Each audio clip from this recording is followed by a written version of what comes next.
Ladies and gentlemen, please join hands to welcome our eminent speaker, the man who doesn't require any introduction. His name itself synchronizes with Garbha Sanskar, Professor Dr. Thomas Verny, to submit his Conference of Science and Emotions. The topic is Psychobiology of Bonding and Attachment. I think a big round of applause. That's the beginning of the day. The judge says so that all your points and fantastic. Thundering applause. Sir, Thank you. please surrender yourself at your lotus feet of information and knowledge. Thank you. Good morning. It's pretty early for most of you, I guess, but let's get started. No, I'm speaking into this. Okay. Let's see. Let's see if this works. And it does. Wonderful. So we'll be talking about attachment and bonding. And before we do, the question always arises, how does a mother communicate with her unborn child? And how does the unborn child communicate with the mother? So I'm just going to take a second to go over that. And there are three channels of communication between the mother and the child. And the first one is very straightforward. It is physiological communication, and everything that the mother eats, drinks, the kinds of experiences that she has, all those physiological events will be communicated to the unborn child through the umbilical circulation. And so we have, of course, stress, anxiety, and depression that we talked about a little bit on Friday morning. And of course, production of stress hormones, cortisone, all those stress hormones will directly pass from the mother into the circulation of the baby, and vice versa, which is also important. Yesterday, one of the speakers talked about the effects of famine on mothers in Holland towards the end of the war. Psychiatric disorders, of course. If someone is suffering of schizophrenia, they are going to make certain chemicals and hormones that will be passed to the child. And of course, external factors such as radiation and disruptive chemicals. All those things are passed to the unborn child from the mother. Now, the second level of communication is what Dr. Brazelton in Boston, a very famous pediatrician, has referred to as behavioral communication. And this is rather interesting because mothers, if they know what to do, will talk, play, dance, stroke their abdomen. These are all behavioral ways of communicating your caring, your love for the unborn child. So this is a very important way for the unborn child to know that he or she is being cared for. When the mother plays music that the baby likes, and usually babies like classical music, they like slow movements of Baroque composers like Mozart. And the very first movie that I showed you on Friday morning, where the baby was just kind of relaxing, listening to pleasant music, and then suddenly the parents started arguing and you could hear a glass breaking. Those are the kinds of things that a baby can hear in the womb. And one of the speakers yesterday mentioned the fact that the baby actually can hear very well inside the amniotic fluid because water is a really good conductor of sound. So for a long time it was thought that the baby was inside the amniotic universe and could not hear anything that was going on outside. And that is no longer true. The baby can hear there is a distortion, a certain degree of distortion, but babies certainly learn the language from their mothers, and they certainly recognize her voice and the father's voice too. And that reminds me of an experience I had a few years ago. Actually, it was in Brazil, and one of the doctors there took me to an ultrasound machine, and they were just looking at some pregnant women's abdomen. And then a father walked in, and he started talking to the baby, and you could see the baby just light up, like you could actually see the baby smiling. I would have never believed it had I not seen it with my own eyes. The baby actually smiled when the father said, "Hello, George, how are you?" Just lit up. Amazing. So, finally, is what I call sympathetic communication, which is the one that is most difficult to explain scientifically, but mothers have an intuitive, you could call it intuitive, I call it sympathetic. Mothers have an intuitive knowledge of their children, and very often that is transmitted through dreams. So the mother might dream, and she knows immediately that this is the dream of her child. So also children can refuse to bond with their mothers. It reminds me of a time I was in Sweden, and a Swedish obstetrician told me the following story. He said, "It is my habit to take the newborn baby after a few hours to the mother so that she can start bonding with the child and start breastfeeding to the child. Why don't you people come in from the door there? Come, sit, have a good time." That's it. So one day he took this baby to the mother, and the baby would not suckle on her breast. Well, that's not that unusual. So the next day he did the same thing. The baby again refused to have anything to do with the mother. The third day he did that, and the baby again refused. So he took the baby and put it on the breast of another woman who he had also delivered, and the baby immediately started sucking on her breast. So then my friend went over to the first lady and said, "Are you taking some antibiotics?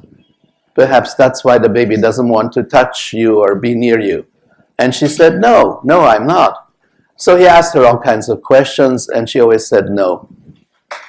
Suddenly, it sort of dawned on him, and he said, "Did you want to have this baby?"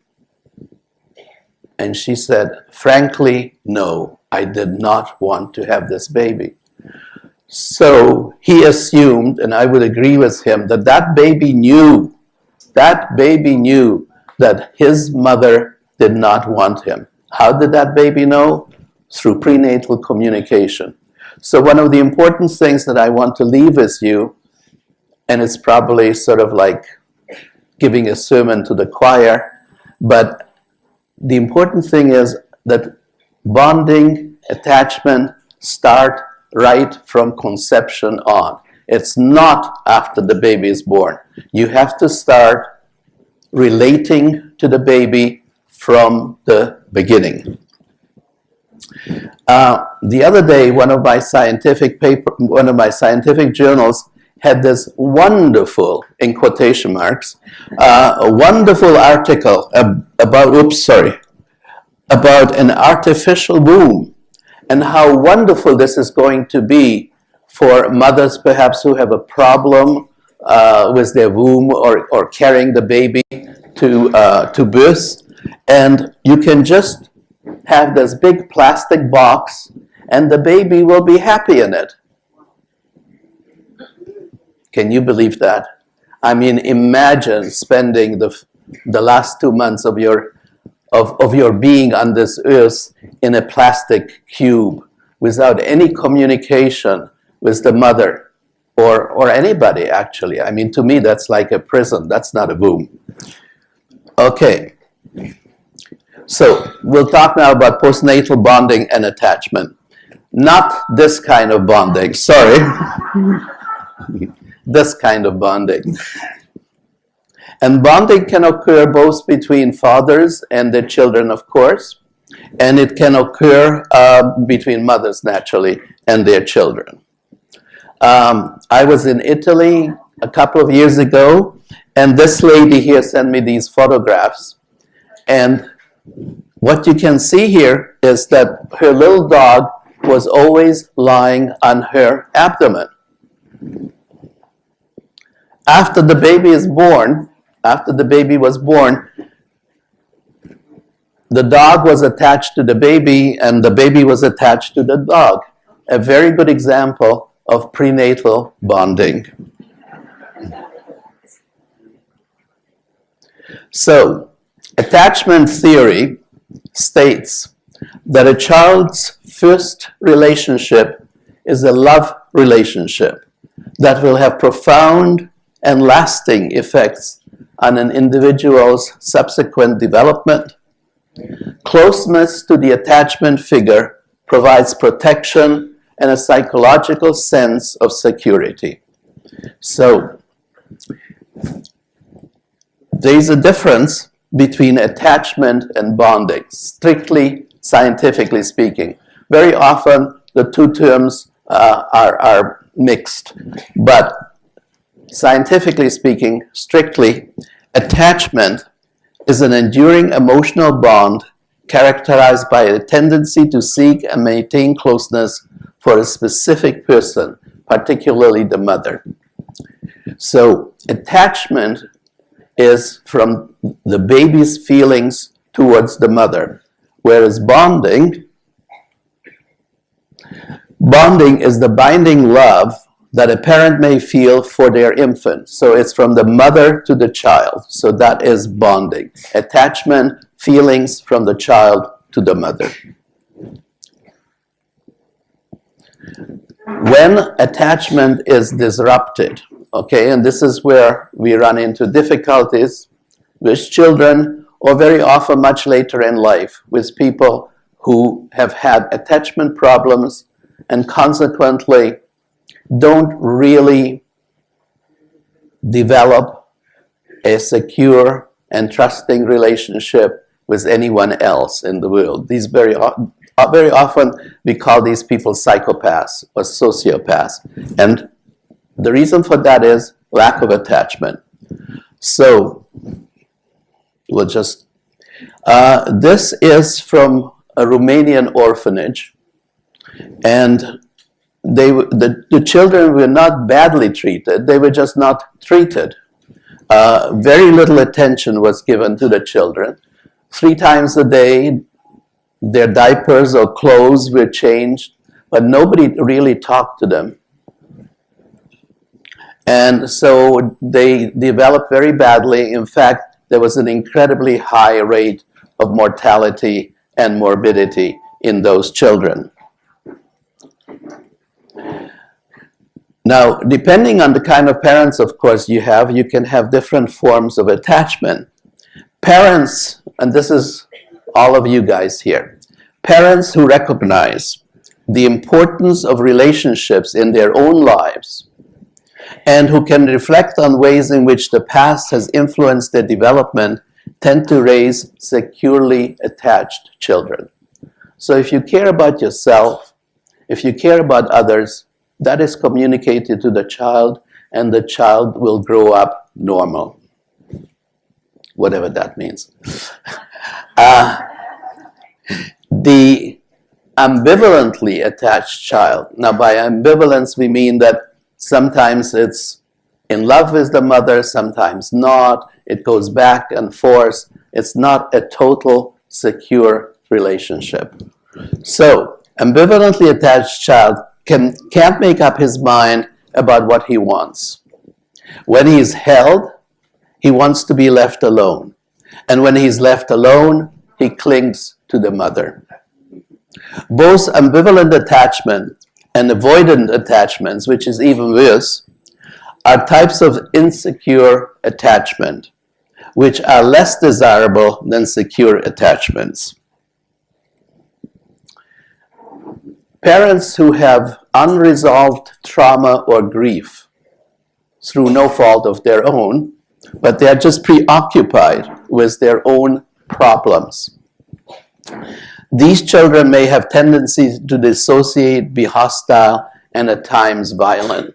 So it's very, very important for would-be parents, people who want to have children, to try to resolve their deep-seated problems.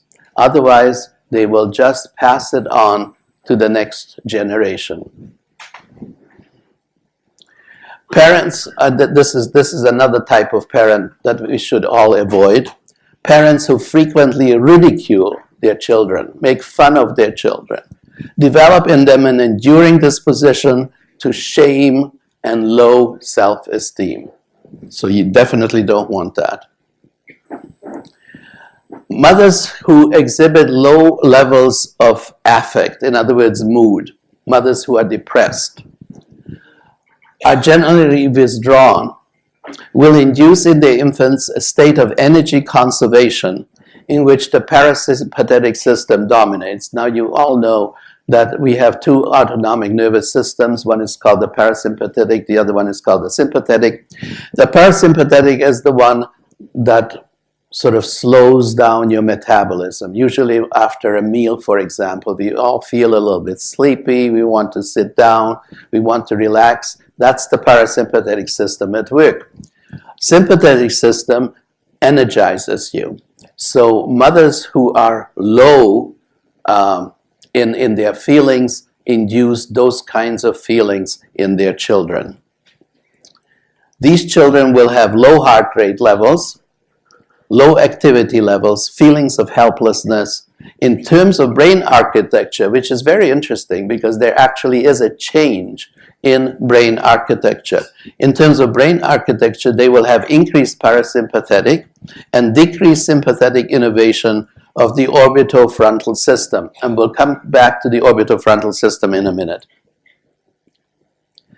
As adults, these children of depressed mothers, as adults, they are likely to have limited capacity to express emotion, be over-controlled, and susceptible to internalizing psychopathology, which is a big word, and essentially it means anxiety and depression.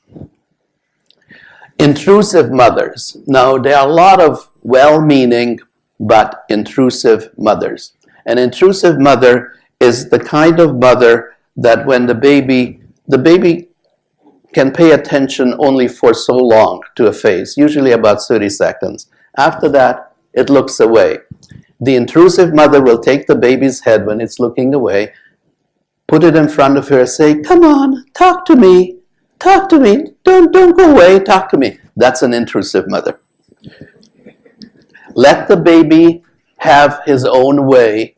When the baby is ready to look at you, he or she will look at you. Don't force her. Don't force her or him. Okay. Early caregiving. Children's experience with parents during the first few years of life uniquely promotes social and academic functioning, not merely during the first 2 decades of life, but also into adulthood. So the first few months after birth are really a unique opportunity to raise healthy children. If the first few months, and of course the 9 months preceding it, have moved along normally, that child has a very good chance of becoming a normal human being. Now, long-term effects of early caregiving.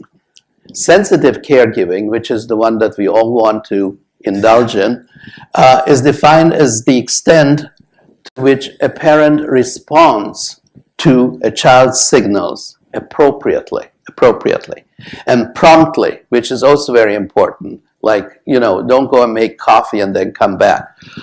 Is positively involved during interactions with the child and provides a secure base for the child's exploration of the environment. Breastfeeding. We had some discussion yesterday about the epigenetics of breastfeeding, but I want to enlarge on that a little bit because that is the time that most of the bonding attachment really occurs.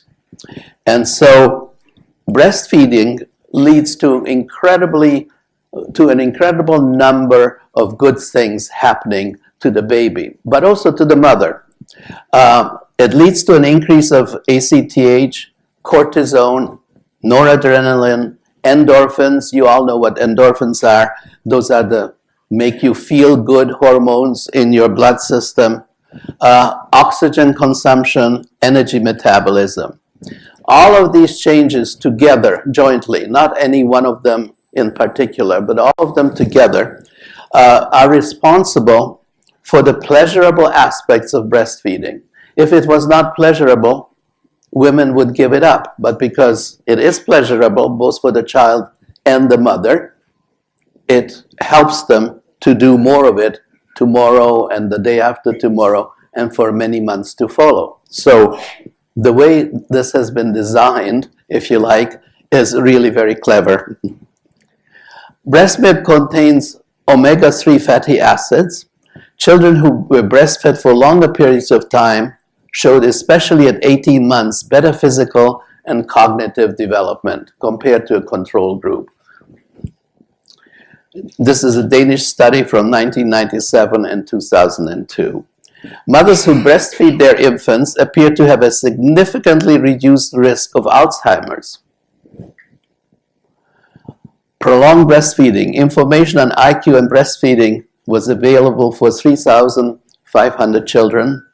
Increased intelligence until at least the age of 30 years. That's really something, isn't it? Improved educational attainment and earning ability. Therefore has an impact both at the individual level, but also in terms of the society that we live in. This is good for everybody. There's no downside to this. The study showed increased adult intelligence, longer schooling, and higher adult earnings at all duration levels of breastfeeding.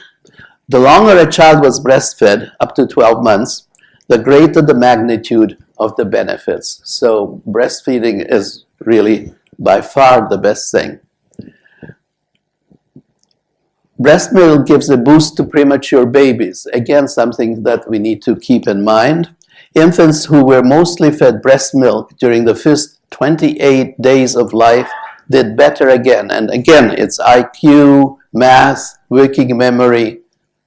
Data support current recommendations for using mother's milk to feed preterm babies during their neonatal intensive care unit hospitalization. Now, I don't know how many hospitals in India do this, but if you can persuade them to do it, then that would be a good thing. Okay, so bonding systems. The one that you all probably know about is the oxytocin vasopressin system, and I will enlarge on that in a second. The second one is the orbitofrontal system, and that was introduced by Alan Shore, and it's one of those amazing theories that was accepted almost immediately. Like there was no resistance to this. It's an extremely well-proven theory. I will tell you about it in a second. So this has to do with the sucking reflex. And when an infant is even just brought to the mother, perhaps the mother already hears her infant's cry from the corridor, the mother's nipple and breast immediately start responding to that familiar crying or tone of the child. And so what happens is that it initiates a sucking reflex, which you can see here. The infant sucking stimulation of the nipple sends messages to the paraventricular nucleus of the hypothalamus. You don't have to know that. There will be no exam at the end of this. Let's just say that hypothalamus, okay, which instigates the release of oxytocin. Now, women have a lot of oxytocin and a bit of vasopressin. Men have very little oxytocin and a lot of vasopressin. And I will tell you the difference in a second.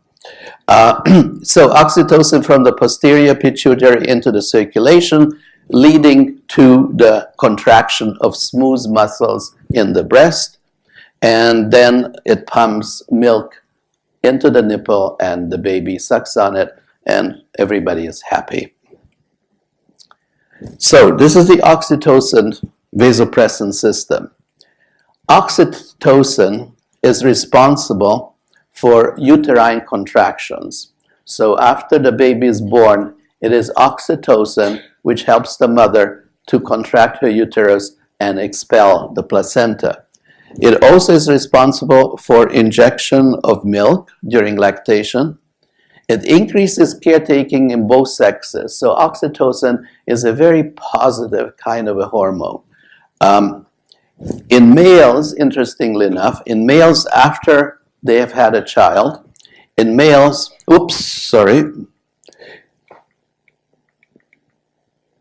in males, where are we? Yeah.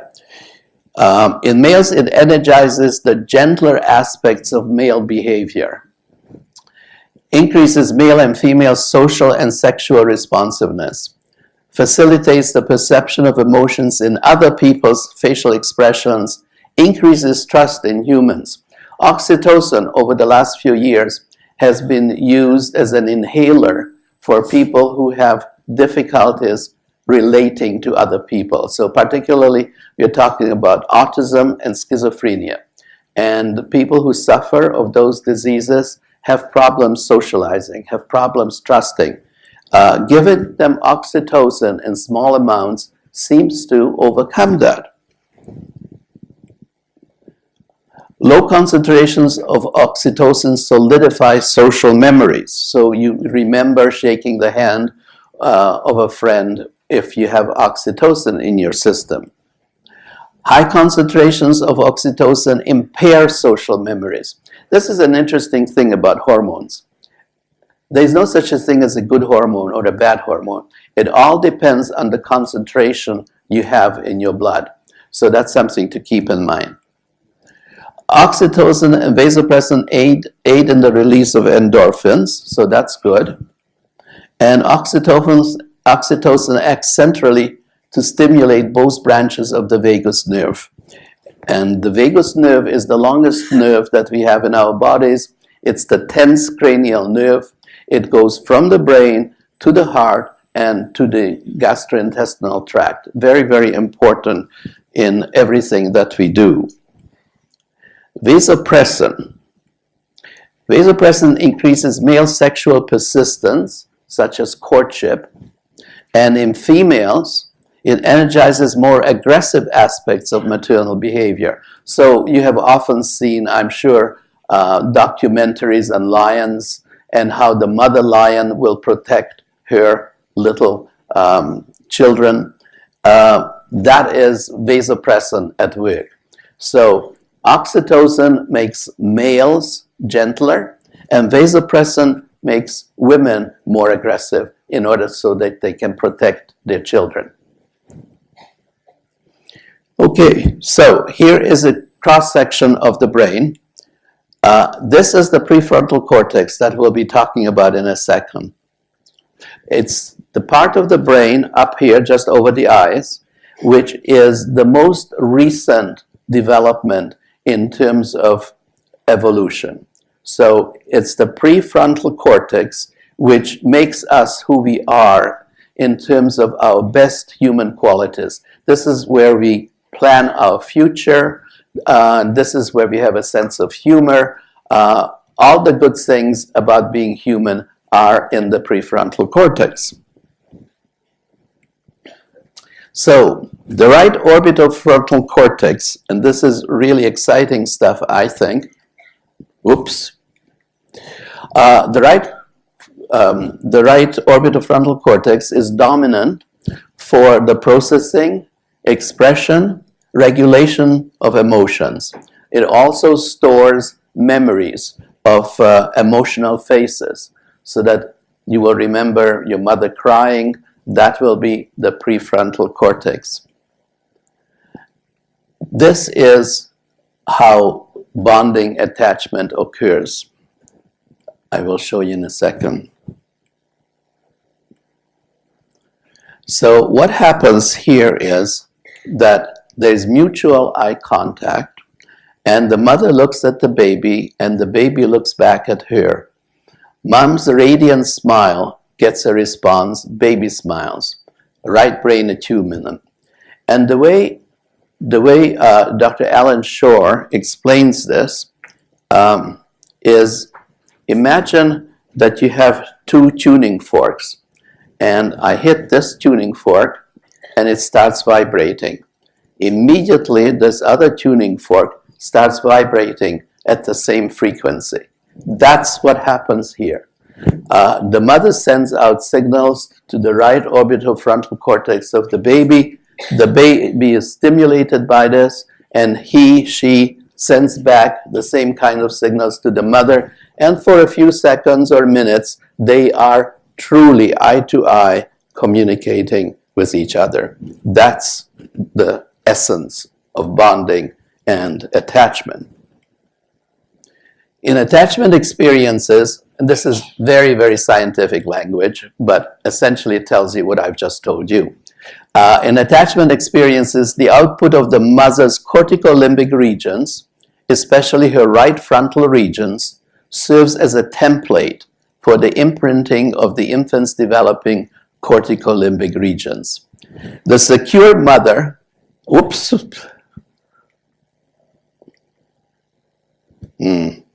sorry. The secure mother at an intuitive, non-conscious level, like this is not forethought, non-conscious level is continuously regulating her baby's arousal levels and therefore emotional states. Attachment theory is seen today as a regulatory theory where the primary caregiver, usually the mother, acts as the external psychobiological regulator. Okay, that's the tuning fork. As the external psychobiological regulator of the experience-dependent growth of the infant's nervous system. In other words, it's only through contact with a mother, father, or other caregiver that your right orbitofrontal cortex can properly develop. And if it does not develop, if it is not stimulated in this kind of a caring way, that child is going to have problems with relationships for the rest of his or her life.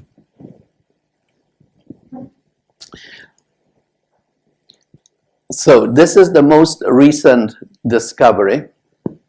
It was only published a year or so ago. And this is really essential. Significant neurohormonally driven gender differences are seen between male and female social and emotional functions in the earliest stages of development. These result from differences in sex hormones and social experiences, but also from rates of male and female brain maturation, specifically in the early developing right brain.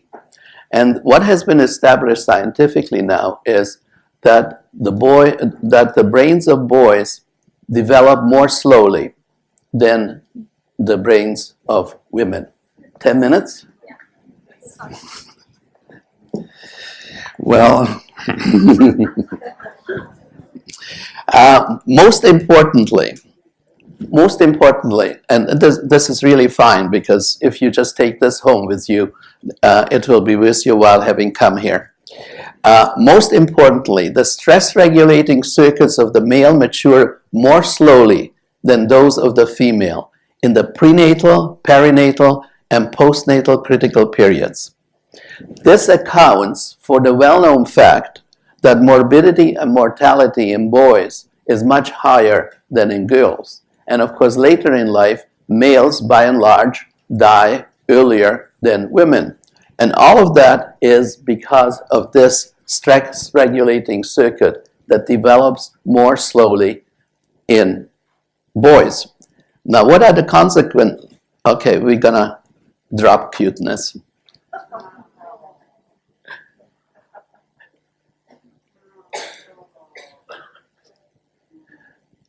So, one of the important things about what I have just said is that when a mother, for example, has had a baby girl, and the baby girl responds to her beautifully, there's no problem in breastfeeding, everything is going wonderfully. Then 2 years later, let's say, she has a baby boy, and things go very differently. The baby boy does not relate to her as well, cries more, is more irritable, and she thinks, oh boy, this is a bad child, bad child. He is so much more difficult. So much more difficult. Well, he is more difficult because his nervous system is still more immature than his sister was at the same age. So you have to treat boy babies and girl babies somewhat differently. You have to give the boys more understanding.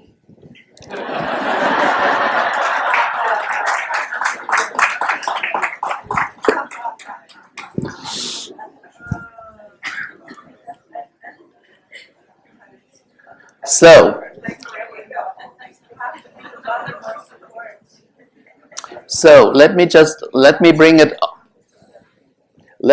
it all together for you, because I still have 8 minutes.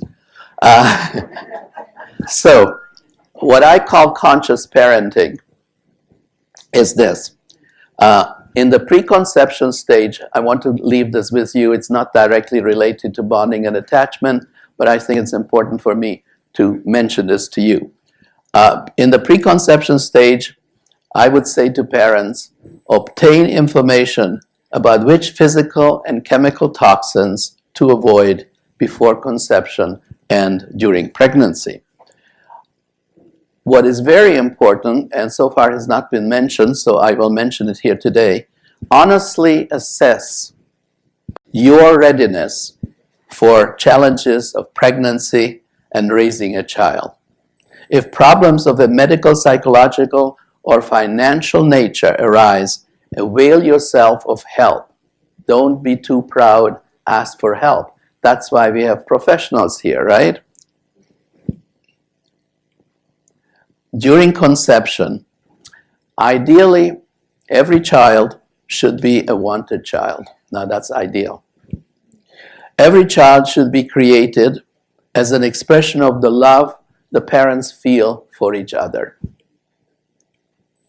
During pregnancy, of course, mothers and fathers should become as aware as possible of their own birth. Again, something that has not been mentioned here so far.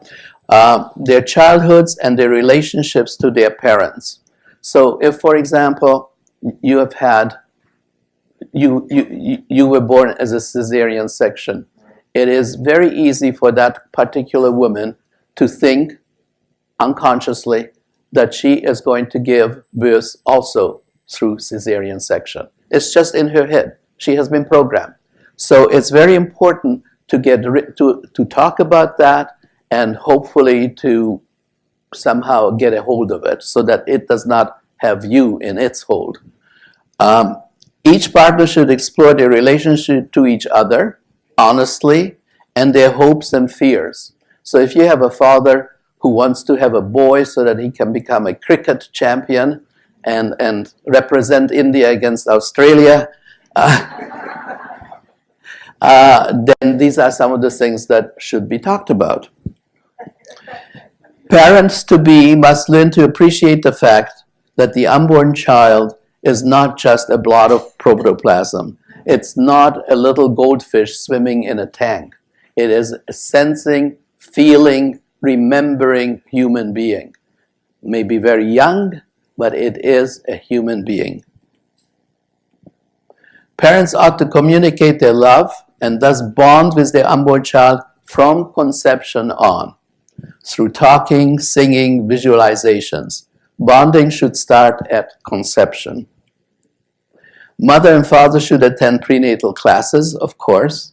The pregnant mother must abstain from alcohol, tobacco, and other recreational drugs, which is much more of a problem, I think, in North America than it is here, but it's still good advice.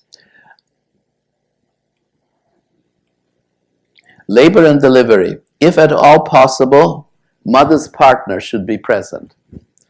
If birthing in a hospital, a professional support person, such as a doula or midwife, should accompany the mother. Very important for the mother to have someone there to support her through labor. Unless there's a medical problem, the birth should be free of medical interventions. That is, no fetal monitors, no episiotomies, no anesthetics or analgesics, avoid forceps, avoid induction of labor, and by all means, avoid C-section. Only friends and relatives who the parents know and trust should be present. Only professionals who love and respect babies should birth them, because there are a lot of doctors actually and other professionals who don't particularly like children.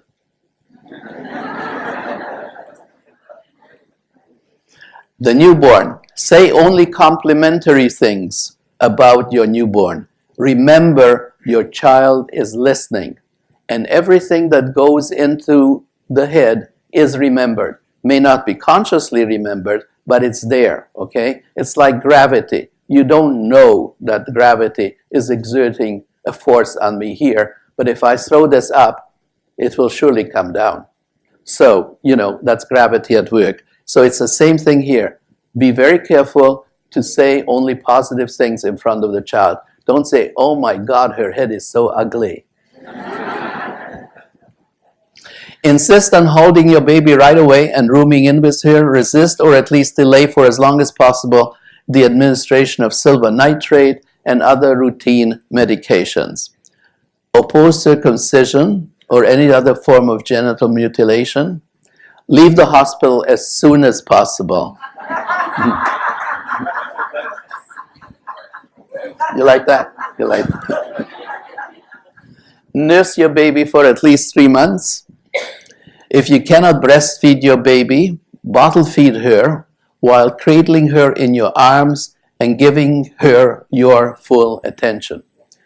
I don't know how it is here in India, because we have been here only a few days, but certainly in North America, women sometimes are very proud of being able to multitask.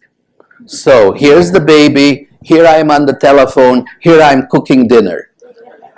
That is not the way to breastfeed a baby, okay? You have to give the baby full attention. And I think we are just about finished. Infancy. If you are isolated, vulnerable, depressed, ask for help. Visits by nurses or social workers have demonstrated a very positive impact. If your baby develops colic, cries a lot, or does not sleep well, and you are getting more stressed and more anxious, ask for help right away from family, friends, or social agency. If you are a single mother and you are beginning to lose your patience with your child, as above, ask for help. Whatever you do, do not yell, shake, or hit baby. So that's the advice that I can give you. I just want to say perhaps a few words in finishing this. The amniotic universe is there to protect the baby, and it's very, very important for the mother and for society to make sure that it is not inundated with toxins. The toxins can be internal from the mother, her anxiety, her depression, her worries. She produces cortisone, she produces stress hormones, and things can go really badly. But we also have to protect the baby from external toxins, such as pollution, for example. So I think we here, who all care about mothers and babies, have to really go out into the world and make sure that there can be no Earth ecology without womb ecology. Thank you.